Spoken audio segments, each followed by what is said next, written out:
एक महत्त्वाची बातमी, मोहित कंबोज यांच्या मुलीच्या वाढदिवसाला आदित्य ठाकरे यांनी हजेरी लावली।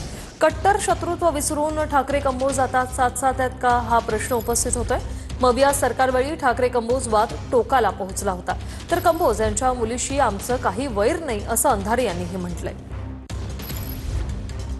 एक तर सुतावरून स्वर्ग गाठत आहोत। मुळात राजकारण एक वेगळी गोष्ट आहे आणि सुखदुःख एक वेगळी गोष्ट आहे। कंबोजच्या पोरीशी आमचं काही वैर असायचं काही कारण नाही आहे, हा एक भाग आहे। आणि मला वाटतं की जगात इतके सगळ्या उलथापालथी मोठ्या होत आहेत, त्याच्यावरचे प्रश्न सोडून आपण या प्रश्नावर का अडताय कळत नाही आहे। एक लक्षात घ्या, कंबोजला आम्ही आधी विरोध केलाय ना आत्ताही विरोध करू आणि याच्या पुढे सुद्धा विरोध करत राहू। आमचं नेतृत्व, आमचे कुटुंबीय यांचे संस्कार आमच्यावर फार चांगले आहेत। त्यामुळे मी कालही म्हटलं होतं की युद्धशास्त्राचे काही नियम असतात, युद्धशास्त्रामध्ये कुटुंबियांना कधी मध्ये आणायचं नसतं। विरोधकांकडे आता पर्याय राहिलेला नाही।